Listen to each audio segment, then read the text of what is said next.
Kalau kita pergi haji itu membutuhkan waktu mungkin 40 hari kalau pergi haji. Biayanya sekarang mungkin bisa sampai 50 juta. Kemudian perbekalan yang mesti kita siapkan juga luar biasa.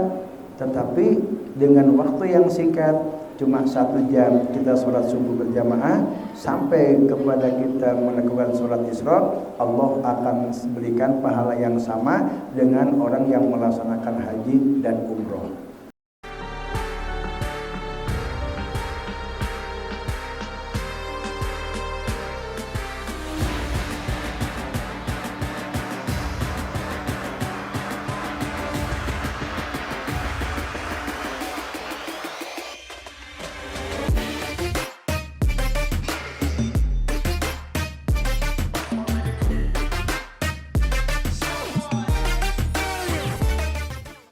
Nazom ke-74 ini merupakan lanjutan dari nazom-nazom berikutnya.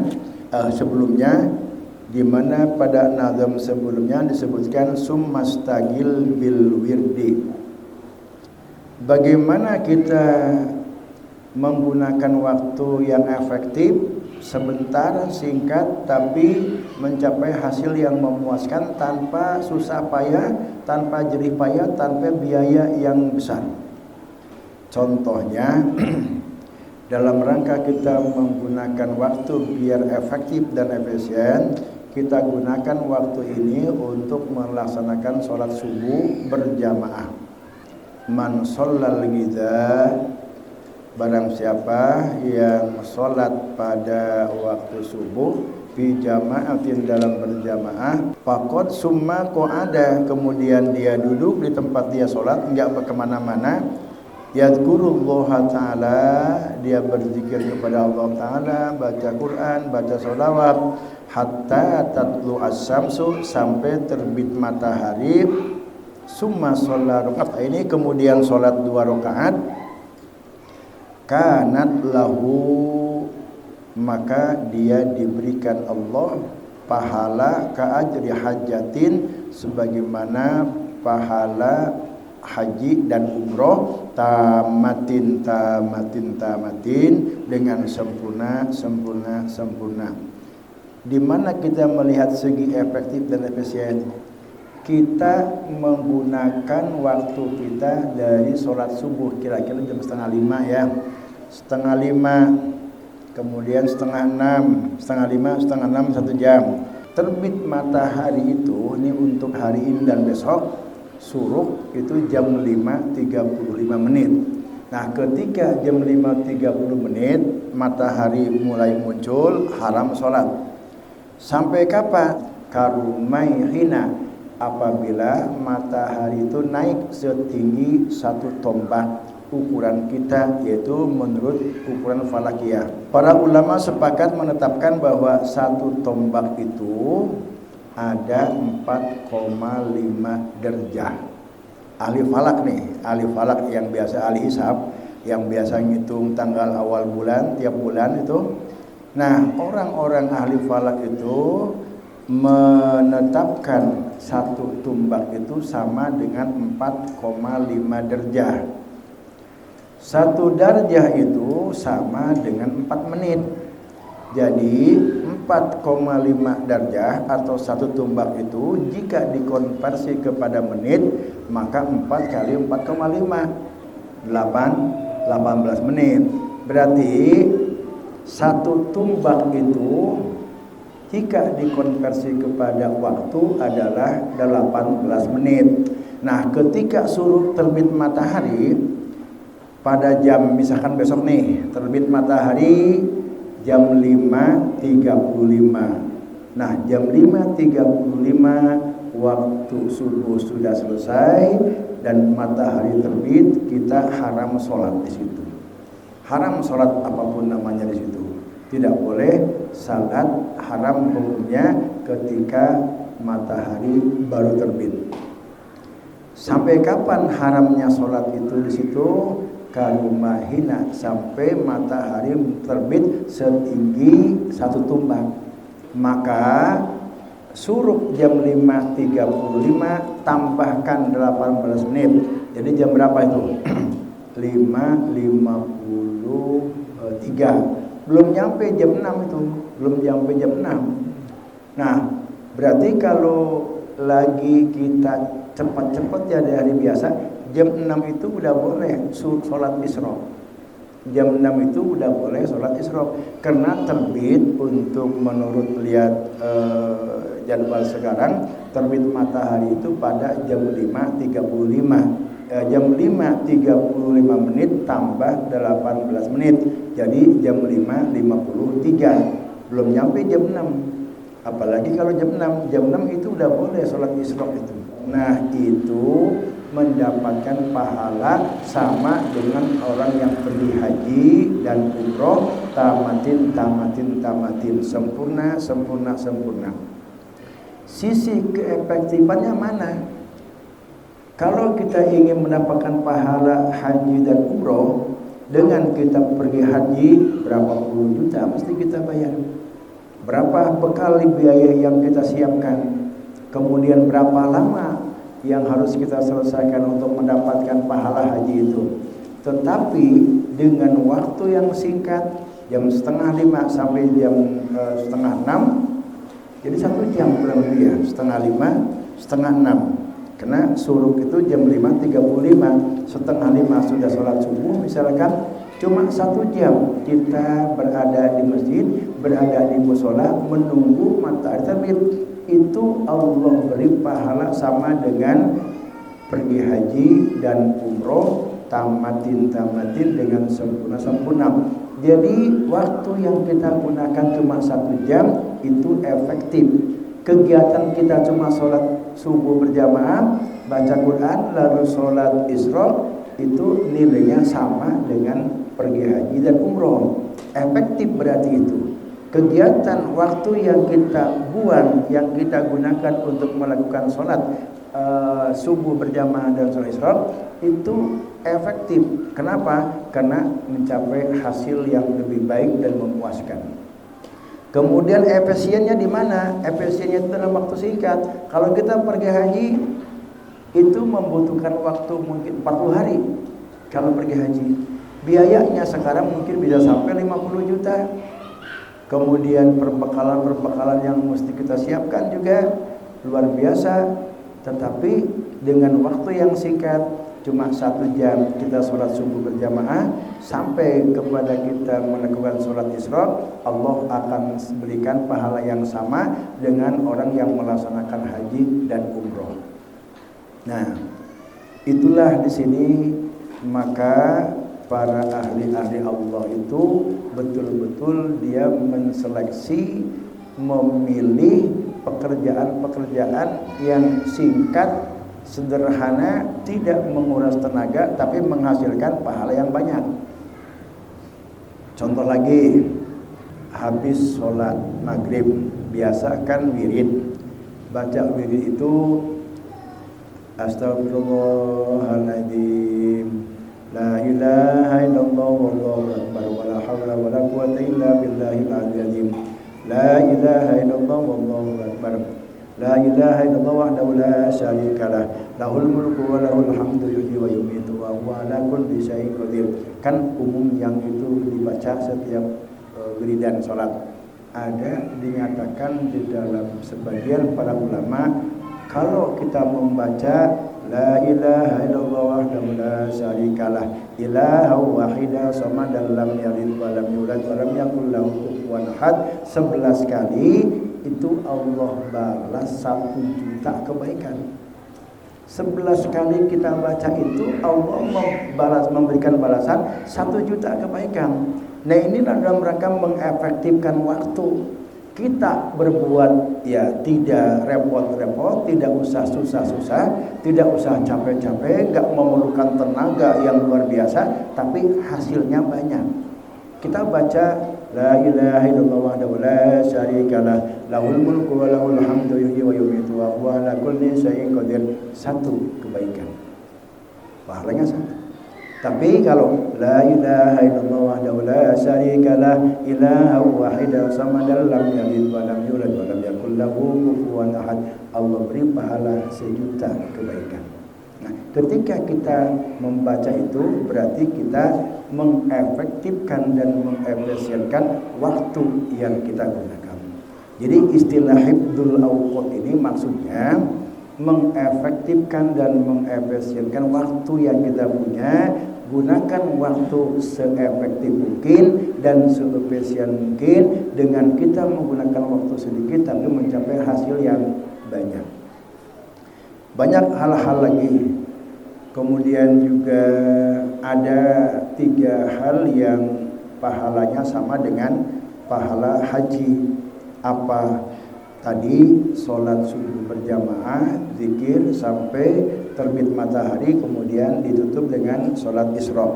Itu pahalanya sama dengan pahala pergi haji dan umroh. Yang kedua, pergi ke majelis taklim, pergi ke tempat pengajian walaupun kita nggak paham apa yang dibahas di pengajian itu.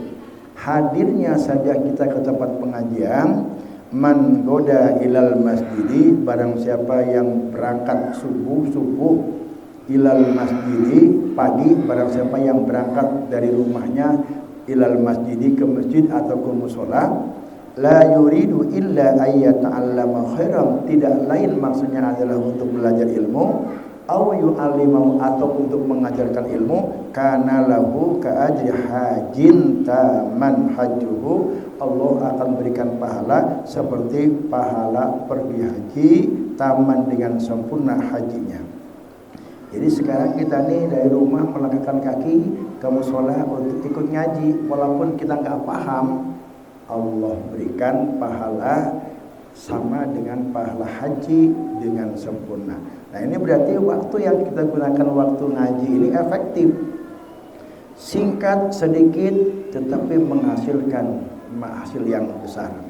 Apalagi yang sama dengan pergi haji itu, berbakti kepada orang tua.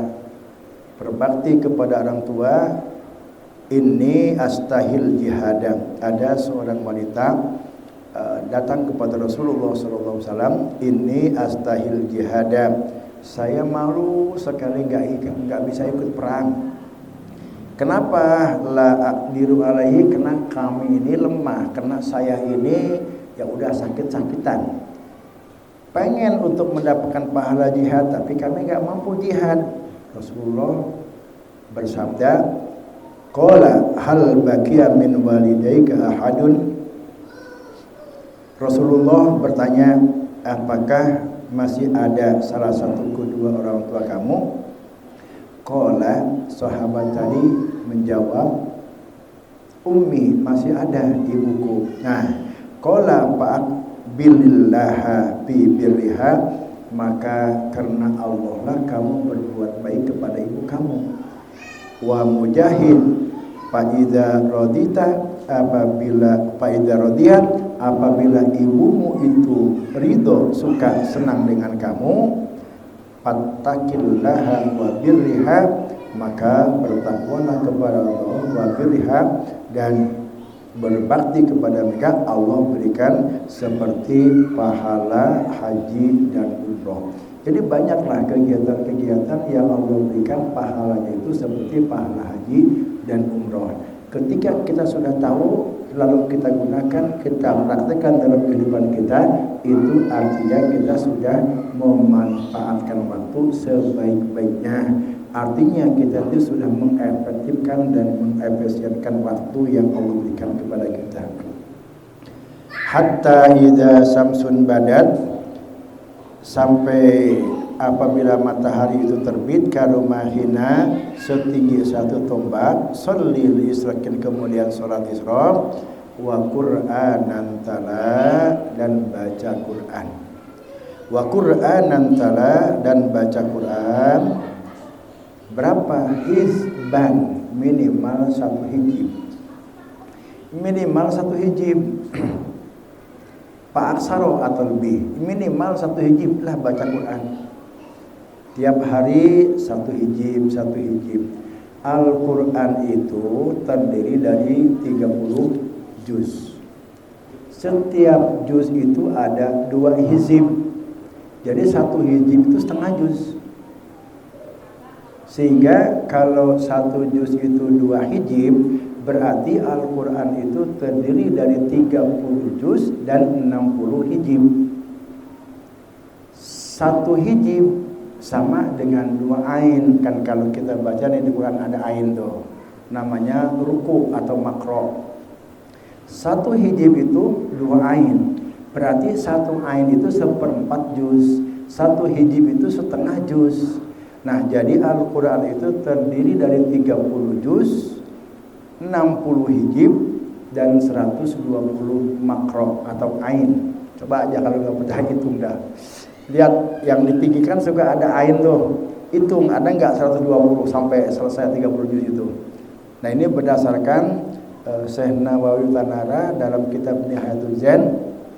Beliau mengatakan demikian. Al-Quran itu terdiri dari 30 juz, 60 hizib, dan 120 ain atau makro.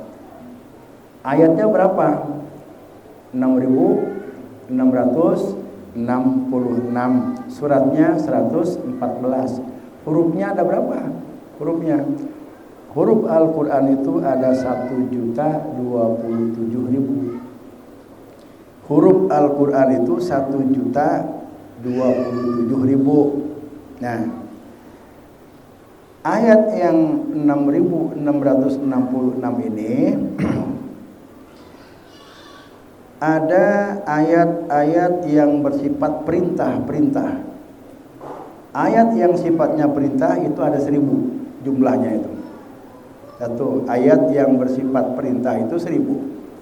Kemudian ayat yang bersifat larangan-larangan, la ta'kulu riba, pokoknya larangan-larangan. Ayat yang isinya larangan-larangan 1.000. Kemudian ayat yang isinya janji-janji Allah, wa may yattaqillaha yaj'al lahu makhraja, itu janji Allah. Barang siapa yang bertakwa kepada Allah, dia akan diberikan jalan keluar. Ayat-ayat yang mengandung janji-janji Allah itu ada 1.000. Kemudian juga ayat yang berisi ancaman-ancaman, barang siapa yang berpaling di jalan Allah, maka dia akan dimasukkan ke dalam neraka. Itu ancaman. Nah, ayat-ayat yang bersifat ancaman juga ada 1.000. Kemudian ayat yang bersifat kisah, menceritakan para pendahulu, umat-umat dahulu, nabi-nabi dahulu, dan berita-berita itu ada 1.000. Jadi berapa itu udah tuh? Perintah 1.000, larangan 1.000, janji 1.000, ancaman 1.000, kisah 1.000, udah 6.000. Kemudian ayat yang berisi halal haram. Ayat yang berisi halal haram itu ada 500 ayat.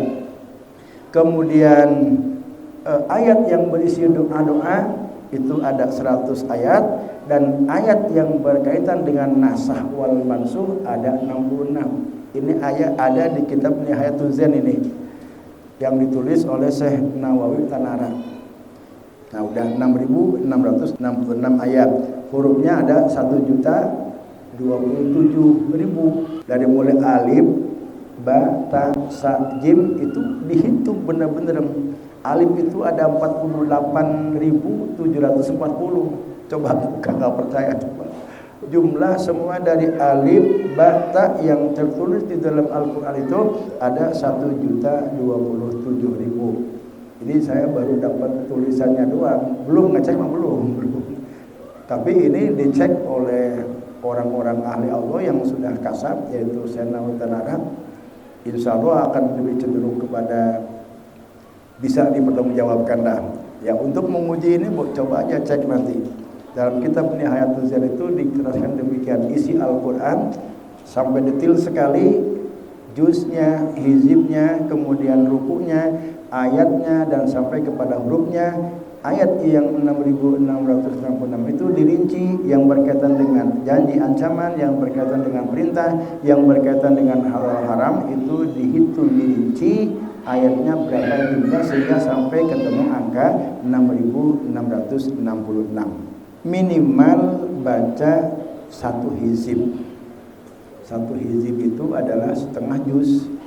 Kalau kita baca Al-Quran dengan taktil, 1 juz itu kurang lebih 1 jam. Berarti kalau membaca Quran setengah 1 hizib itu kita membutuhkan waktu setengah jam. Pak Aksaro atau lebih. Bacanya ditingkatkan kualitas bacaannya. Bagaimana meningkatkan kualitas bacaannya? Bitti'azin, dengan kita sambil memahami untuk mengambil pelajaran apa yang terkandung di dalam ayat yang kita baca itu. Kemudian yang kedua, wahudurul qalbin, membaca Quran itu hati ini ikut membaca. Itu dalam segala hal ketaatan atau ibadah yang kita lakukan. Ketika kita beribadah itu harus hudurul qalbi. Hudurul qalbi itu gini. Kalau kita baca Quran, Bismillahirrahmanirrahim, hati juga ikut Bismillahirrahmanirrahim. Sama dengan sholat juga bagian. Ketika Bismillahirrahmanirrahim, hati ikut Bismillahirrahmanirrahim. Minimal itu. Maksimalnya kita tahu secara garis besarnya tentang pemahaman Bismillahirrahmanirrahim, sehingga betul-betul saat kita sholat itu berdialog dengan Allah Subhanahu wa ta'ala. Nah, kalau kita sholat tidak hadir qalbu, tidak hadir hati kita ini, berarti kita sholat itu tidak ada khusyuan. Kalau kita sholat, mulut kita mengucapkan Bismillahirrahmanirrahim, hati pun juga sama mengucapkan Bismillahirrahmanirrahim, itu namanya hudurul qalbi. Hudurul qalbi itu sudah masuk bagian wilayah khusyuk. Wilayah khusyuk itu ada 2. Fokus ke Allah. Ke Allah saja sudah fokus. Ingatan kita ke Allah. Kedua, apa yang kita baca dan apa yang kita lakukan hadir hati kita ini. Sehingga kalau ketika kita sholat itu hati kita hadir, apa yang kita baca dibaca pula oleh hati kita. Apa yang kita lakukan kita sadari bahwa itu kita sedang melakukan suatu pekerjaan. Kita sedang ruku, kita sadar ruku. Tahu kita sedang sujud, kita sadar bahwa kita itu sedang sujud. Kemudian fokus pikiran kepada Allah, itulah yang namanya khusyuk. Sehingga kalau kita sholat hati kita tidak ikut apa yang kita baca, berarti tidak hudurul qalbi. Biasanya itu suka dikecohkan, dikasih lupa oleh Allah Subhanahu wa ta'ala. Ini rakaat keberapa nih? Wayat tahiyat enggak tahiyat, pasti itu hatinya lagi di mana-mana. Dia sholat, hatinya nggak ikut sholat. Nah, orang yang sholatnya begitu namanya mengerjakan sholat. Orang yang sholat hatinya itu nggak hadir, hatinya itu nggak ikut sholat, hatinya itu nggak ikut apa yang dibaca lisan, hatinya itu nggak tahu apa yang dilakukan oleh anggota badannya. Ini namanya mengerjakan sholat. Allah itu tidak menyuruh kita mengerjakan sholat. Yang Allah suruh sholat kepada kita itu adalah mendirikan sholat, aqimus sholat. Bukan if'alus sholat, kerjakan sholat, bukan. Nah, kalau orang yang sholatnya nggak ada khusyuan, hatinya nggak hadir, itulah yang disebut dengan fawailun lil musallin. Celakalah bagi orang yang mengerjakan sholat. Lil musallin itu yang mengerjakan sholat. Seperti apa orang yang mengerjakan sholat itu? Orang yang ketika sholat hadirnya hatinya tidak hadir, hatinya ada di mana-mana, ada di alam kehidupan. Sehingga apa yang dia baca dia nggak sadar, apa yang dia lakukan dalam sholat itu dia nggak sadari. Itu sholatnya itu namanya mengerjakan sholat. Cuma sekedar menggugurkan kewajiban. Sholat yang seperti itu adalah sholatnya orang-orang munafik. Nah, sekarang kita berupaya ketika sholat sudah lepas semua, kehidupan yang kita alami, yang kita lakukan sebelum sholat itu, ketika kita masuk sholat lepas semua. Kenapa? Kita itu sudah masuk ke hadratullah. Ketika sholat berarti kita sudah masuk ke hadratullah. Hati fokus hanya kepada Allah, kemudian hati kita pun juga menyadari apa yang kita baca dan kita sadar apa yang kita lakukan. Nah, itulah kita sudah masuk ke dalam wilayah khusyuk. Wa huduru qalbin khashian, hadir hati kemudian khashian, fokus kepada Allah Subhanahu wa taala, tidak ingat kepada yang lain. Wa murattila, dan bacaannya jangan terburu-buru. Ketika membaca ayat Fatihah atau membaca surat di dalam sholat atau membaca doa di dalam sholat, bacaan-bacaan yang kita baca itu murattila, dengan tartil, lebih-lebih pada surat Al-Fatihah, karena itu merupakan rukun daripada sholat. Murattil atau bacaan tartil itu bagaimana? Bacaan tartil itu adalah bacaan yang kena tajwidnya mantap, yang kena makharijul hurufnya. Ya, makanya belajar tajwid, belajar Al-Quran supaya makharijul hurufnya kena tempat keluarnya huruf itu. Jangan ain dibaca ang. Alhamdulillahirabbil alamin, alhamdulillahirabbil alamin. Beda, itu enggak sesuai dengan makharijul huruf itu. Muhammad itu enggak sesuai dengan makharijul huruf. Ketika kita membaca Al-Qur'an, membaca Muhammad kemudian dibaca Muhammad, berarti itu tidak tartil. Jadi warattil Qur'ana tartila, bacalah Al-Quran itu dengan tartil. Artinya tartil itu makharijul hurufnya benar, tajwidnya, panjang pendeknya benar, idgham, irfa, kemudian iqlab benar bacanya itu. Itu yang disebut dengan membaca tartil. Nah, itulah dalam rangka kita mengefektifkan dan mengefisienkan waktu. Imam Zainuddin Al-Malebari ini memberikan contoh kepada kita, gunakanlah waktu kita ini, kejar sholat subuh berjamaah, lalu setelah sholat subuh berjamaah itu jangan langsung bangun, terus baca zikir, baca Quran, baca sholawat, baca apa saja sampai terbit matahari seukuran tumpah, kemudian akhiri dengan sholat isyraq. Kita akan mendapatkan pahala sama dengan pahala pergi haji dan umroh, tamatin sempurna sampai 3 kali itu dinyatakannya. Nah, kemudian wadawa qalbin wallahu a'lam bissawab.